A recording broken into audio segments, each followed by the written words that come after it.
Welcome to the Intentional Encourager podcast, where each episode brings you compelling conversations and stories designed to entertain, enlighten, and encourage. And now here's your host, Brian Sexton.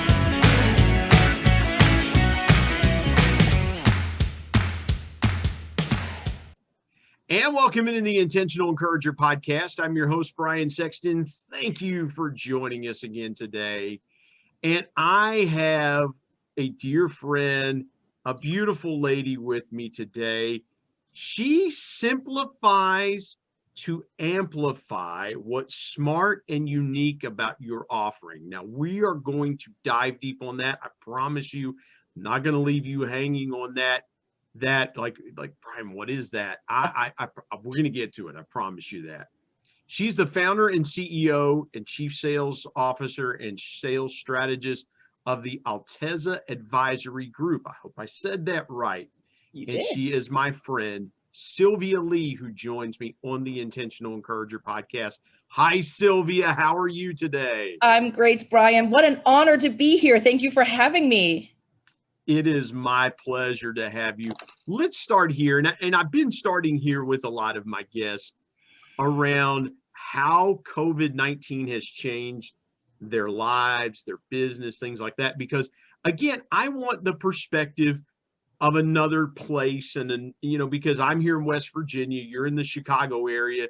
And I just want the perspective of how the last year has been for you, some lessons you learned around the pandemic and things like that. So take me through the last year, what it's been like for you since March of last year when all of these things started happening. Well, I'll tell the story in two ways, or there's a two-part story here, Brian, if I may. So one is personally and professionally, I really practice grace. So this notion of, giving grace to others, giving grace to myself, and really being much more mindful and forgiving of what others might be dealing with. So just a little bit of context, before the pandemic, I had for some time worked on my leadership mindset, really thought carefully and deliberately about the ways that I do want to show up in service of others, not only in business, but in my community and for those around me. And the pandemic really pressure tested some of those lessons, if you will, and rolling the tape back a little bit further, even before those couple of years when I really dove into that inner work, there was a different version of Silvia that others out there from years past might recall and chuckle when I mentioned that past version of Silvia. I'm type A, high D on disc. You get the idea. So I let's say, ran a pretty tight ship, and grace was not always front and center for myself or for others. So long way. You don't say you were not the driver, right? People like me. Listen, I didn't mean to interrupt you, but people like me, there are times I'm a high I, so I am like the other way. I like I like to have when I deal with people like you. Sometimes I have to have extra caffeine and I have to kind of batten down the hatches. And so I love, and no, I'm teasing. You and I have a fantastic relationship, but I'm hearing you go, I'm a high D, and I'm like, oh no, I'm a high I. I'm like the other. It's like this. If you're watching on YouTube, the D's go this way, the I's go this way. I mean, it's just, it's. If you're doing the disc profile, you get it. And I hear a lot of you chuckling out there in my mind, like, yeah, Brian, we get it. She's a high D, you're a high I. Yeah. So, but you had to pressure test those things. So again, when you talk about grace, having to be front and center for you, was that a hard thing for you to come to the realization of that internally? Because a lot of times when we're presented with, this is how I present myself, and I want to come to defense, like being a high I, I have said to myself, I would love to have some of those D characteristics. I would like to kind of move that needle that way, because there are a lot of great things about the D in the disc style. And I've thought to myself, I would love to kind of shift my needle that way a little bit. Take me through the thought process of actually applying grace to those situations, whereas in the past you might have said, I don't know about that. So interestingly enough, I live with a man who is a high I. So I have a opposites mirror. Do attract. Yeah. And I'm married to a high D. So imagine that, right? Yes. I fundamentally believe that we seek in our partners and those around us, those things that we want to balance out in ourselves. So, I don't think it's just opposite for the sake of opposite, but it's those traits, attributes that we see lacking in ourselves per se, right? Or perhaps, maybe it's those things that we want to work on. So so I'm partnered with a really wonderful man, who's a high I for the last 15 going on 16 years. So let's say I've had a phenomenal teacher at home who talks a lot about showing grace for others, and he practices it every day. So he's in IT. So imagine the kinds of calls he gets. Yes. And most of the time I sit there, like, especially since the pandemic, we're working from home. He's in the back, I'm in the front, but I can hear some of his calls sometimes when I know I'm taking a brief break from my own calls. And I am astounded by his level of grace for others, patience, forbearance, this heart to help and serve. Not to say that I don't have that, but his patience is extraordinary.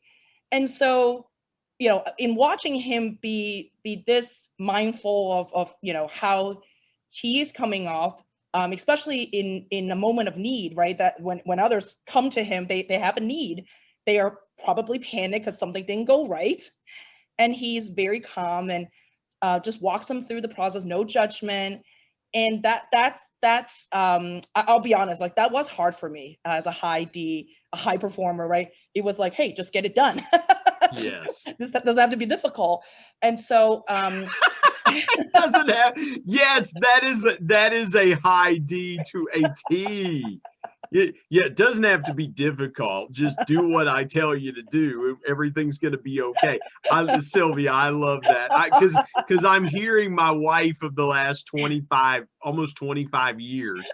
I'm hearing her voice in my and you know what, Silvia, I'm glad you brought that up. And I want to take the conversation here for just a quick second. Please do. I love what you said, because those conversations are some of the same conversations my wife and I have had about having grace for other people, showing empathy and compassion. And, I wrote about it in People Buy From People. I wrote about people buy empathy. Yes. And that's a thing that people do, is they buy empathy because, again, we have to understand the importance of grace in that situation. When you had that aha moment, that light bulb moment where you said, yes, I have to incorporate more grace. Did you find internal resistance, or did you find yourself kind of longing for that? Like, thank you. This is kind of what, because you could really have some internal turmoil, right? You could really have that struggle around, I know I need to do this. I don't want to do this because it's contrary to the way I believe and the way I think. But take me through the internal compartmentalizing of that aha moment. Great question, Brian. So I will openly admit that I had some limiting beliefs about grace and forgiveness, compassion, patience. And those limiting beliefs, and I'm not, diverting blame or responsibility, but I learned those limiting beliefs as a child, right? I saw how one of my parents was very demanding in terms of her expectations of other people. And, anything short of perfection was not acceptable. And so I had some limiting beliefs to go, I think I even mentioned to a mindset coach that, giving grace to people is making excuses for other people. Yeah. I said that, or something to that effect, right? So you could see right there my own choices, right? The mental barrier that I had about giving grace or even, not only for myself, Can I jump in there? Because, and again, I do not say this and ask this to stereotype, but I am thinking in my mind, I had a good friend of mine that his parents were of Korean descent. We went to high school together, and he is one of the he wasn't then because we clashed back in high school. But Pete is one of the sweetest, gentlest guys that I know. He had a radical transformation in his life when he came to the Lord. But his father, I was at Marshall University, and his dad was the dean of the business school. And I would see him in the hallways, and Dr. Kim would always tell me, "Are you studying hard? Are you getting good grades?" You know, I guess because Pete wasn't there, you know, it was the trickle down effect. It was like he would see me as like, well, my son's not here for me to be. But I remember when Pete and his sister were growing up, their parents were demanding on them. They were demanding, and you could palpably see it. And I saw it not to the same degree, but I saw it when I would see Dr. Kim in the hallways at Marshall. He was demanding on me, and I was like, "Oh, I'm busted here." And you were only there for a moment in the hallway. But I'm busted. Right. I wanted to tell coming. I wanted to tell Dr. Kim. I wanted to say, Dr. Kim, you could ask any one of my professors how often I've been to class, and then you can browbeat me, you know, about how often I've been to class. Yeah, get some data first, man. Exactly. Do you feel like, and again, I do not mean to stereotype, but when you said that, about having a demanding mother, to me, I saw what I saw in Pete's parents, in Dr. and Mrs. Kim, and they're sweet, wonderful people, but I know that they were demanding on their kids. Yeah. They were very demanding. I remember times, you know, again, you know, Pete became a doctor. His sister Leslie is, I mean, they're both unbelievable people, and the Kims are wonderful people, but they were demanding. They were very demanding. How was it for you to overcome that demanding from your mom? You know, because I would have to think that it was inbred into her. It was put upon her, and then she demanded that of you. How was it to break through those limiting beliefs? So I've had a lot of time to think about that element. So I just turned a year older, so I'm nearing another decade. So, you know, Brian, to answer that question, I'll say this. So I have an interesting upbringing in that one parent was very demanding, and then the other was demanding, but in a healthier way, right? So I have a father who encourages me to be anything I want to be, and supports me in everything I do. And the businesswoman that I am today, the business leader that I am today, is because of my dad, not unlike you and your father and your journey of growth and being a sales leader yourself. So all this to say, I had some interesting internal contrast at home, right? To go, there's a parent who was like this, and then there was another parent who was like that. And I'll say this, my reflection is, and I talk openly about this in my LinkedIn content and, you know, everything I do and speak about, in that my mother had some unresolved trauma herself, right? So she had limiting beliefs that she passed on to me and my brother. And I think about how she herself was somebody who was hurt, who then hurt other people. And I don't mean to say that she physically hurt us or anything like that, but no, she had just some unresolved things that she hadn't dealt with.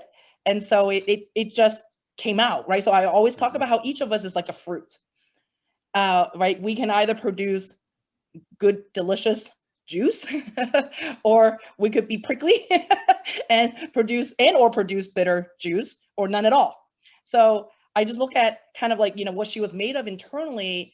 Unfortunately, you know, she had some circumstances that made her have, you know, certain unresolved pain and such. And so I think about how, right, the way that she pushed us in a strange way, that was all she knew. So one of my, you know, insights, you know, that I have carried through, you know, my trajectory in my career is, and especially in the last couple of years, is this idea that people don't know what they don't know, right?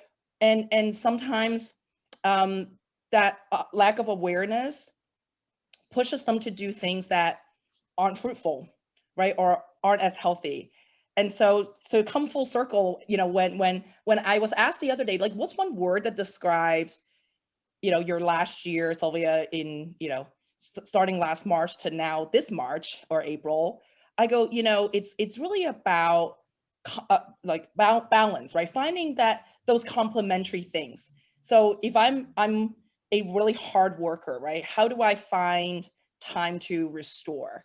So if in this case, right? So I do expect a lot from myself and others, but then grace is the counterbalance, if you will, to that. So to me, to sum it all up, this last year has been about not just grace, but finding those balancing elements to those traits that are commonly displayed by IDs and type A's, to go, hey, if I truly want to be of service to other people, if I want to be a leader who can truly grow other people into future leaders, I got to work on some of those things and really come at it from a balanced approach and perspective. I love that. That is so good. Let's step aside, take a quick break. When we come back, I want to ask Silvia to define being client-centric. I love that, because we're talking about serving others and being in service to others. So I want her to define being client-centric. Talking to my friend Silvia Li here on the Intentional Encourager podcast, back in just a moment.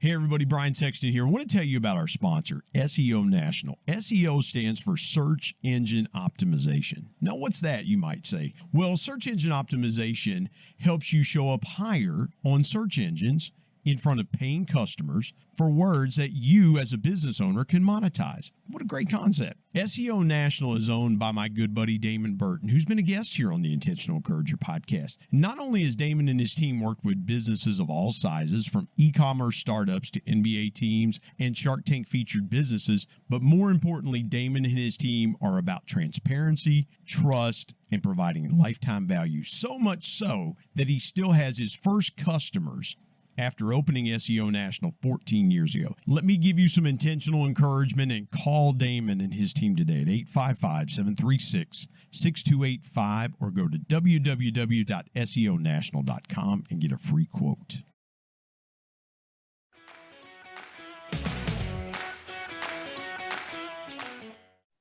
Silvia, I want you to discuss real quick, not real quick, but I'm looking at your LinkedIn profile, and I love this. It says, are you client-centric? Because again, when we deal with clients, we have to have grace. We have to have empathy, the things that we talked about. And and sometimes in sales, we demand things from our clients. And sometimes we have to push our clients through limiting beliefs. All the things we covered in the first segment of this podcast, we could put to that. I want to ask you, how do you define being client-centric?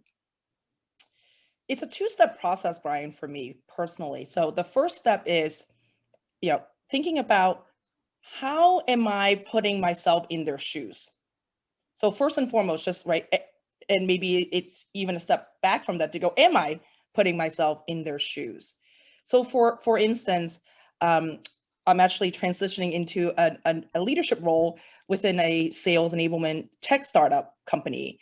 And so I'm dealing with many different constituencies now, some of which are new to me, some are very familiar to me. But regardless, I look at each person, each type of leader or each leader personally, right, and directly, and think about, am I stepping into her shoes?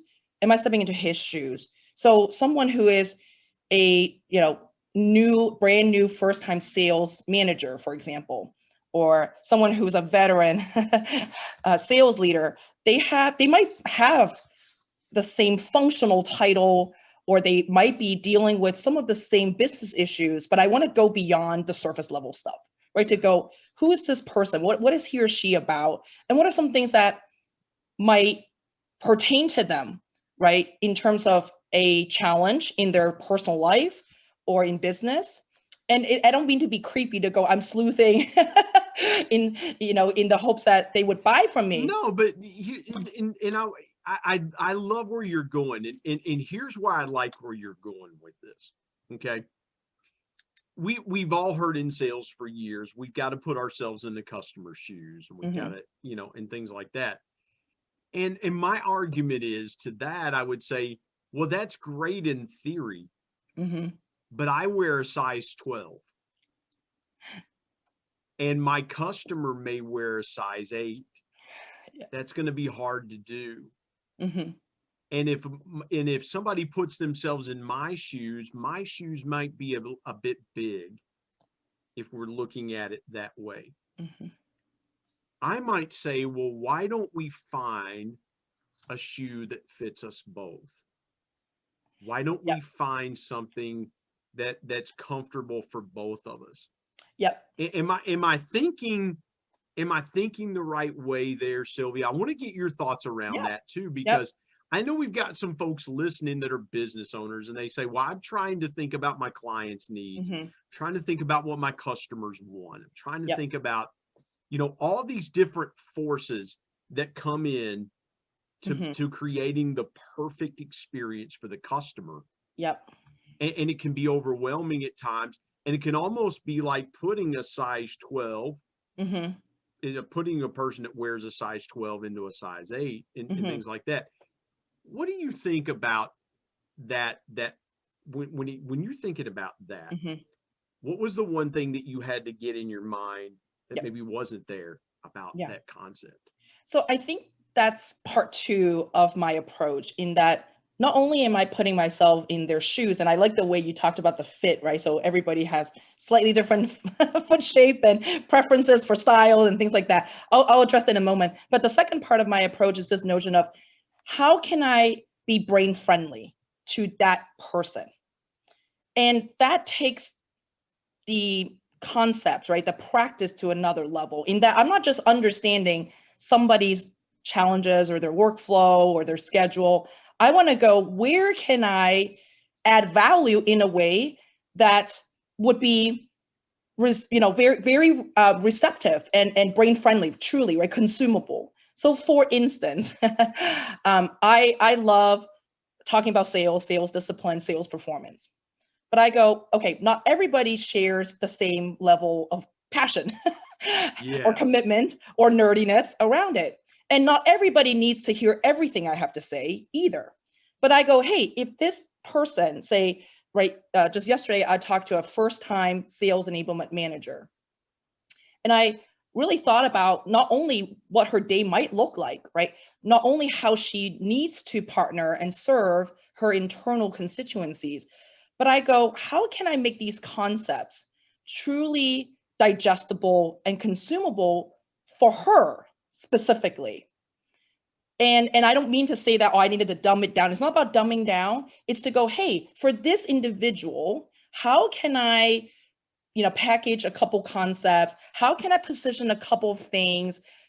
How can I communicate in a way where she would recognize, first and foremost, what I'm saying factually, but then to go, oh, I see that Silvia has thought about ways that she can help me. And wow, I hadn't even thought about these things, but now I know exactly where to go and apply, or how these concepts, if applied, could help me, either lessen the burden, lessen the stress, add back time to my day, or add joy to what I'm doing, and add more value to those that I serve. I love that, because and I love the phrase that you used there, brain ready. Because again, you are trying to specifically put yourself into the thought process of that other person. And it's almost like, in sales, you have those moments where you're clicking and you're in connection and synergy with those customers. And you'll bring an idea to them and they'll go, how did you know what I was thinking? Yes. I've been thinking about that. I'm glad you brought that up. It's been heavy on my mind. And it goes back to, Sylvia, watching, observing, walking. And I use this analogy this way. A lot of times in sales, we say, well, we want to pull the customer into us and things like that. I say no, because here's the thing. if I'm standing, even if I put my arm out for you to pull me, it takes a lot of energy on your part. And I might have some fear and I might dig my heels into the ground. Mm-hmm. How about this? How about you walk with me arm in arm, Yep. shoulder to shoulder, and we're walking in the same direction. I'm seeing what you're seeing what I'm seeing, and we're Mm-hmm. communicating going, okay, is this the path we want to go? No, let's take a different path. Mm-hmm. Or, hey, I have some trepidation. Okay, what's up? Let's stop a minute. Yeah. When we're walking arm in arm, we're looking at the same thing. We're heading in the same Yeah. direction. Yeah. And I love what you said there about thinking about ways to specifically help people. How do you train your brain for somebody that says, Sylvia, that's great. I would love to do that. But how do I train my brain Yep. to go there? I'm going to tell a story to answer that question, and then I'll answer the question much more specifically, Brian. So in thinking about my own journey of unfolding as a leader, so being a high D, someone painted this image for me, and he said something to the effect of, most Ds drag people along, right, instead of inviting them along. So high Ds tend to have these very dominant personalities. We are strong, in our opinions. We stand firm in our viewpoints. And a lot of times we, unfortunately, in our enthusiasm and high energy, end up dragging people along instead of inviting them along.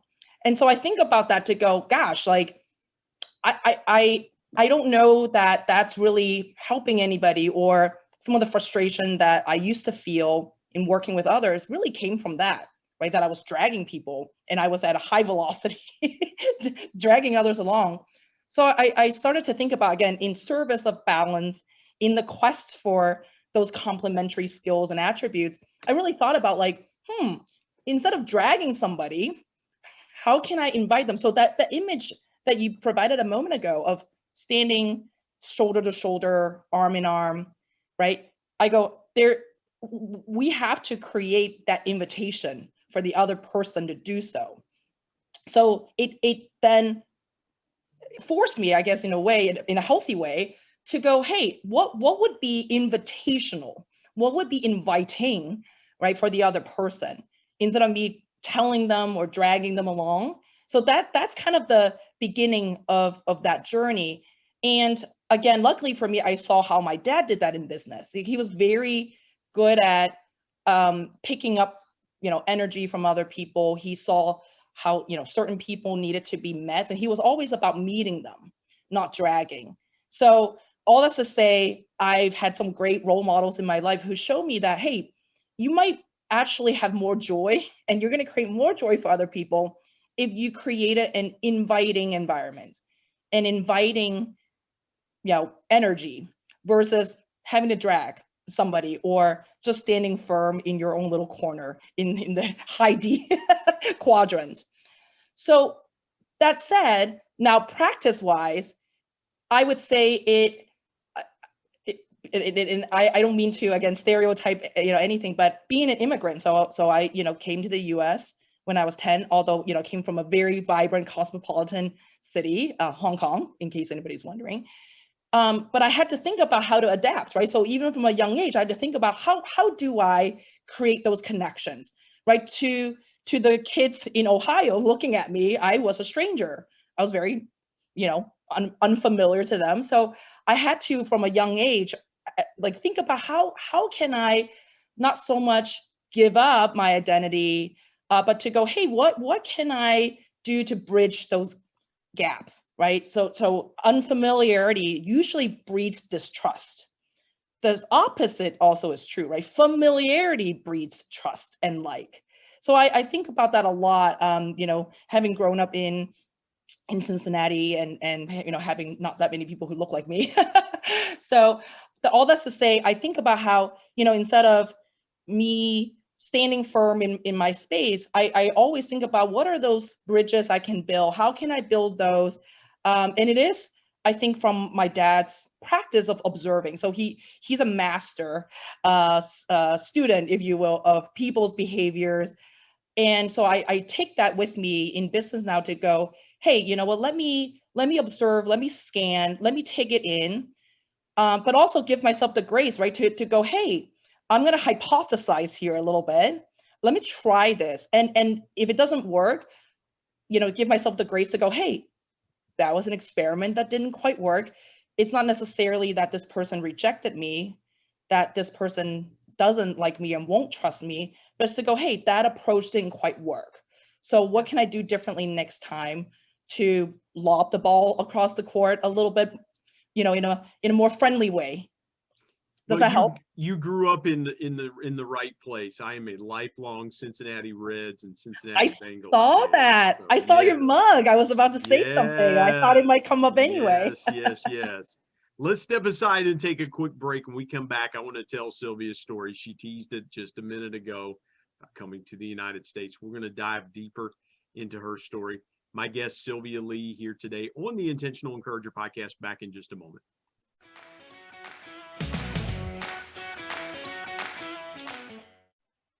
Hey, everybody, Brian Sexton. Want to tell you about my new book, People Buy From People, 10 Powerful People Lessons from the Ultimate People Person, my dad. My dad was one of the greatest connectors that I ever knew, and he shared with me 10 connecting principles that I have used throughout my 25-year sales and sales management, customer engagement, and leadership career that I'm passing along to you. If you want to be a stronger, deeper, and more powerful connector, you've got to pick up a copy of People Buy From People. There are concepts in there that you may not realize help make you a power connector.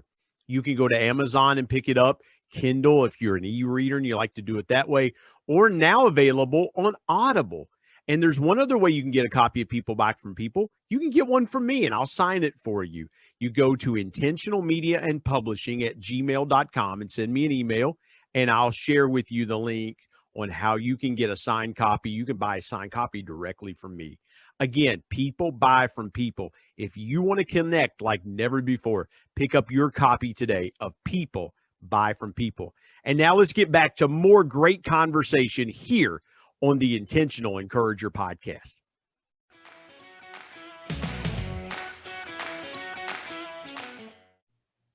Okay, Silvia, let's dive into your story. You said you came to the United States at 10 years old. Take me from point A as far back as you want to go to today and tell your incredible story. So I know you recently had Brian Cunningham on the show, and you guys talked about, his transplantation to Hawaii. And so actually my story to the U.S. started in Hawaii as well. My parents, my dad especially, one day in the spring of 92 was like, hey, actually 91, I should say, was a year plus before we actually made the move, said something to the effect of, hey, I got this great career opportunity in the States. It's outside of Chicago. He meant Ohio, but yes. He tried to pitch it because he knew we loved the Chicago Bulls growing up. We had heard about the deep dish pizza. We had it actually in Hong Kong, in fact. So he pitched it to us as, hey, we're moving to somewhere outside of Chicago. So the plan was that we would transition in Hawaii first. So before going to the Midwest from Hong Kong. So we'd stop in Hawaii, just have kind of a summer vacation as a family before making the transition full-time to living in the States in Ohio. And I mean, we were having a great time surfing, collecting shells, eating roast pork, all kinds of fun things, right?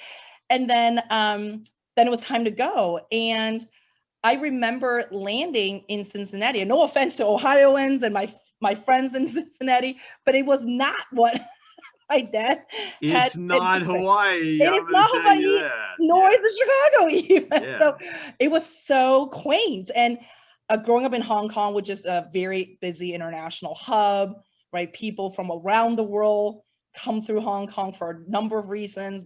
Plenty of different types of people live and coexist together in this very small city-state. And so, Cincinnati was literally a world away. It was so different. And I just remember like this, and I'll say it was a letdown in a way, because my dad, I think, painted for us a much different picture. but I'll say, right, that the years that I did spend growing up there, they were very wholesome years. Made great friends, yet there were, just these things that I think my parents hadn't even anticipated, right? In terms of moving to a new place, having to start fresh. We didn't really know that many people. And my brother and I talk about this a lot, in that we think back to that time as really us building resilience and agility. It served us well, I think, unbeknownst to us at the time. I mean, as kids, it was hard, right? Like, we looked different, we ate different foods. I remember there was an instance where my mom packed me a lunch. You're gonna laugh, Brian. My mom packed me a lunch of chicken feet.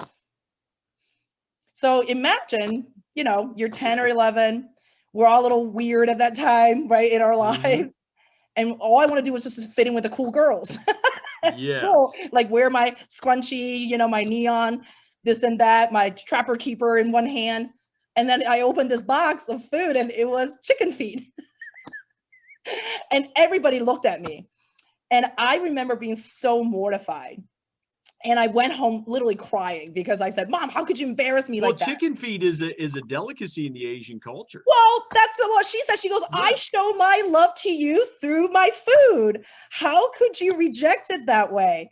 And that was the beginning of me understanding that we all show, right, love and care in our own special way. So I know people talk about love languages, but I go, in the little gestures that we do, it really shows who we are.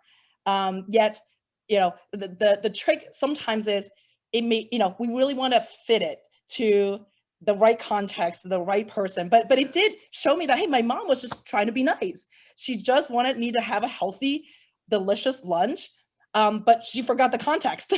Yes. But we both learned. So from that day on, I learned to be more specific about what a good lunch would be, right? If she were able to make me lunch, great. If not, I'll just buy it using my own allowance. But it taught me, hey, this is an opportunity to communicate. Okay, Silvia, settle the age-old question. Settle because we had this discussion in my home last night. Okay. Settle the age-old question. Skyline or Gold Star? Skyline. Is there even a question? I like both, but I prefer Skyline. I go, there's no question. This is a Skyline household. Through and through. I even thought about it the other day. So I told Luke, my significant other, I said, I actually think that like only so many people, like half a dozen people, know the recipe to Skyline. Like, Yes. I actually, right. So I go, what's like a thing that is similar to that in terms of its secrecy, right? The top, secret recipe, like family held recipe. And he couldn't think of anything else. So, but anyway, just It's so cinnamon, by the way. There is, if you Google on the internet, you can find like the knockoff Skyline chili, and they actually put cinnamon in it. And yeah. But what I love, and I was telling my wife last night, what I love, and forgive us for getting off on a tangent, but if you've been around Cincinnati or you lived in Cincinnati, you'll understand this. What I love is when you go to both places, you get the cheese on top of the three-way. Yes. Yeah, and it's kind of piled up there like that. I always ask for extra cheese. I'm like, just give me more extra There's cheese. never enough. I always have the extra baggie. Yes, and the little oyster crackers are divine. It's just, I love it. And it's like, oh my god, when you get near Cincinnati, when you get near Cincinnati, and you're going to be there, if you're going there for a Reds game, which a lot of people from my area go to Reds games, things like that. That's what they'll go to Skyline or Gold Star, whatever they prefer. And it's what, but I had to ask someone who grew up in Cincinnati, and my good buddy Bob Sager, who's been a guest on the Intentional Encourager podcast. I should have asked Bob what he prefers. I'm gonna have to text him after we get done and say Skyline or Gold Star. So what would happen, Brian, if somebody said neither? Would your heart break? It would. Yes, it would be like saying I grew up in Cincinnati and I was an Indians fan or something like that. I'm like, oh no, there's no hope for you. I do legit know Cincinnatians who are deniers of chili, like Cincinnati style chili. They're like, nope, I will never eat it. I don't care for it, and I will never tell anybody about it. And I'm like, how could you? But you mentioned, here's something interesting that I want to pull a little more conversation out. You mentioned your dad had you geared up to go to Chicago. You guys love the Bulls. You know, The Last Dance. I was a Bulls fan. I was a Bulls fan growing up. Loved Michael and Scotty and Dennis Rodman and John Paxson and all those guys. I was a Bulls fan growing up myself. But you move to Hawaii and you come to Cincinnati and you think to yourself, this isn't what we were promised. Mm-hmm. Do you wonder now, had you grown up in the Chicago area as opposed to growing up in the Cincinnati area, how different your life would be? Because now you do live in the Chicago area. Yes. Do you wonder how different your life would be? And do you think your dad kind of had some insight that you guys weren't aware of where you guys were going and how good it would actually be for your family? So my dad is a man of faith, and he believes that, right, there is a divine plan. So he believes that we were exactly where God called us to be. And I agree at the same time. So at the time was hard, right? As kids, you know, I go, when can we go to the Bulls games? we actually never did growing up. Very sad. We watch it on TV, but so I think we were exactly where we were meant to be, and you know, the trajectory that is set us on, and both my brother and me, I think was exactly what was meant to happen. So I trace that back and I go, yes, of course, you know, life would have been different had I landed somewhere else. I would have met different people. I would have been exposed to, you know, perhaps different types of people, groups of people, different things altogether, different climates and environments. And but at the same time, I think you know, I think it unfolded the way it was supposed to unfold. And we, you know, it was a really wholesome upbringing. It was very safe, you know, so, and I think about the abundance that we had, you know, and I'm so grateful for that. Even though I probably as a teenager was a little bit of a brat. I won't lie about that. As most of us are, yes. Yeah, it's funny because I reconnected with some high school friends and I'm like, do they remember like the 16-year-old me or the late 30s me now? Like how do they compare and contrast the two versions of me? But regardless, I think it was, you know, had we landed somewhere like, let's say out in California, right, in LA, where there are more, say, transplants from Asia Pacific, who knows, right? Maybe I would have completely transformed into somebody else different. And I mean, it's hard to say, Brian, but I think about that in terms of just our choices, right? So, you know, I love the way you asked it. I just think about there are these moments when we choose, when we have the choice. And we have more choices and we're more moments of choice than sometimes we realize. But I go, hey, you know, even though I personally didn't have a choice of where my family ended up settling, I did have a choice in how I showed up, right? What I made of it, how I, you know, chose to interact with people around me, you know, what opportunities I decided to go after or didn't go after. So those were things that, you know, as I reflect, I go, you know, we really are each at choice at so many points in the day and in the week. And it's how you know, how firm can we be in our choices and to honor, right, kind of what's in our hearts. By the way, I have my Cincinnati Bengals desk clock, so you know, just saying, I am representing. You are. Yes. I should have grabbed my can of Skyline chili. Well, I'm taking notes with my Bengals pen too. Sylvia, I want to ask you, did you, and I want to go here for just a quick second. Did you always kind of figure you were going to go into business and sales, or was that something, because, you know, in people's lives, and if you're watching on YouTube, she's broken out into a huge smile. But if you know, sometimes we take paths in life that's not the path that we would have taken initially. How did you kind of take that path into business and sales? I had such a conflicting time deciding what to be, because, so again, two opposing parents, right? So one parent was always like, you know, be careful of people. She was an introvert. She's still an introvert. More so now at her age than before even. So she had this notion that, hey, people are troublesome, right? Dealing with people is troublesome. So she prefer more introverted types of occupations. So at one point I was like, oh, maybe like, I'll go into research and not have to talk to people. Yes.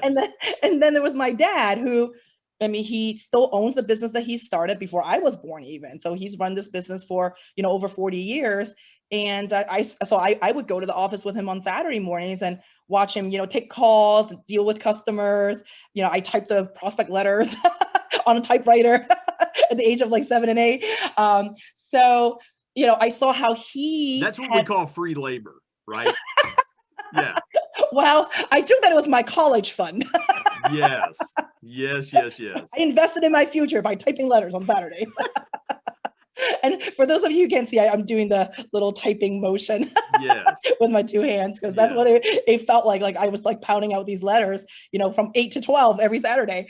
So I saw the way my dad had so much joy interacting with other people. And I saw the way they were joyful as a result of their interacting with him. So, I saw, hey, how cool is that, right? My dad is helping people. He's bringing something meaningful to their lives. Just, through his own interactions with them, they leave feeling better, right? Or having a solution that they didn't realize they could have. And so I saw that. So it was very conflicting, right? So one parent was very much about people, the other not so much. So I actually went to college thinking that I was like every, no offense, Asian person going to be a doctor. I went to Johns Hopkins University to become a doctor, or with the plan to become one. And halfway through my freshman year, this was new to me at the time, Brian. I had a moment, where I just felt very inauthentic. Right here, I was going to lab, I was going to all these classes, and I was joyless. I just didn't want to be there. I said, you know what? I want to see the world. I want to meet people. I want to learn about people, cultures, ways of life. I want to see things and do more things besides just studying cadavers. Yes. No offense to those of my friends who did become doctors and really phenomenal medical professionals. So I had this moment of even just checking in with myself. That was a first. Here I was 18-ish, and for the first time I asked myself, what do you want to do, Silvia? And to actually give myself that grace, right? And that patience to go, hey, you know what? It's okay if you don't yet know, and it's okay to ask, and it's okay to seek. And that was the beginning of me seeking other people who welcome the questions, who welcome the searching, who welcome, right? Just, hey, me kind of going, I don't know, yet I'm eager to figure it out. And experiment and find what is that path for me. So and since that point, I've gone on to do many different things and gone on many trips and to figure that out. And that has been the best education for me, in my opinion. I've got to ask you, if you catch me looking down, I'm writing down some things. I think that. Let me go here real quick. If you do this pretty quickly, take me through the biggest obstacle that you faced in your life and the lesson that you learned from it. Oh, I have to say, and this is not one obstacle in one episode. I think it's this notion of really staying true to my path, right? So in sales, I feel like there are just all these misconceptions by others who don't do and practice our craft. There are people who say things and are not as encouraging as maybe we want them to be. And I think it's learning to kind of tune that out, right? So for instance, I remember when I started my business 2.5 years ago, I'm not exaggerating, Brian. I had a guy call me. So this guy and I worked together years ago. He called me after not talking to me for some years, and basically went so far as to say I must have failed in being a sales leader, for me to come out and start my own business. And to me, it is hard because I do taking people's words very seriously. I am, for all intents and purposes, a very passionate person. And it is hard for me to fathom how anybody could be so negative or so unencouraging.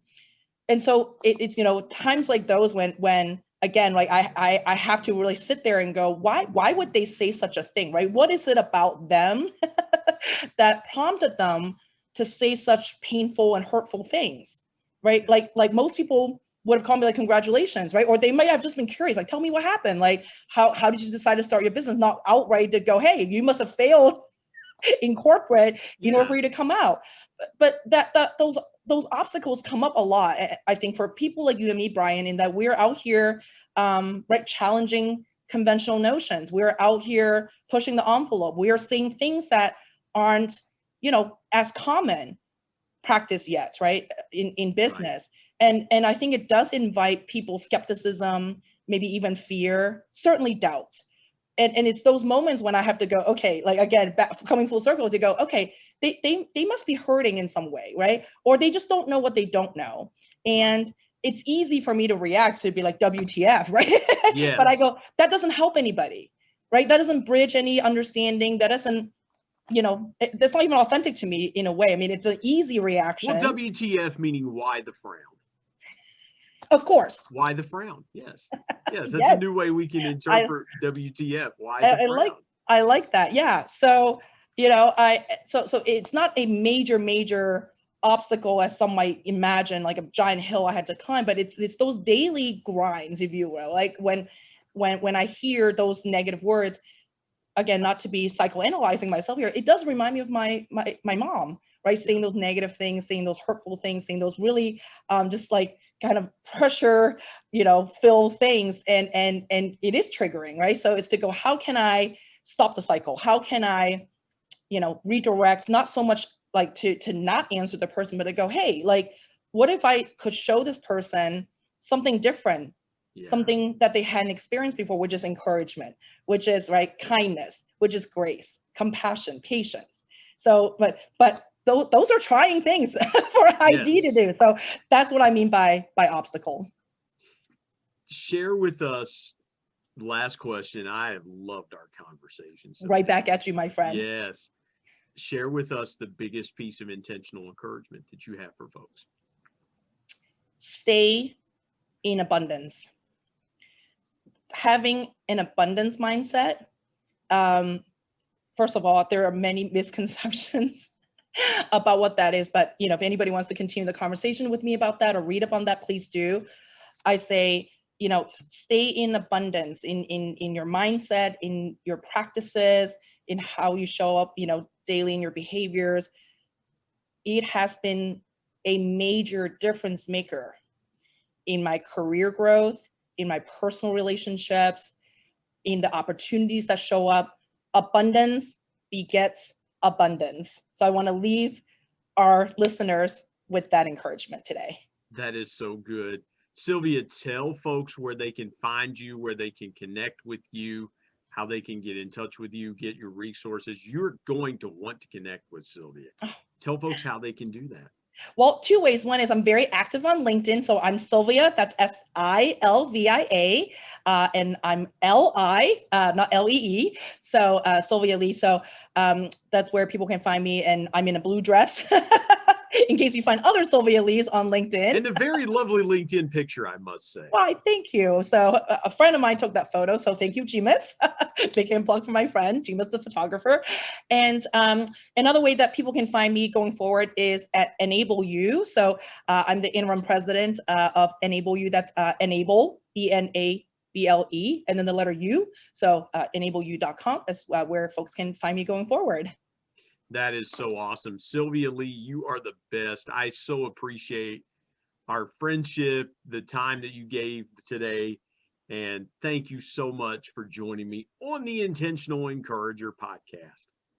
Thank you for having me, Brian. Good to see you as always.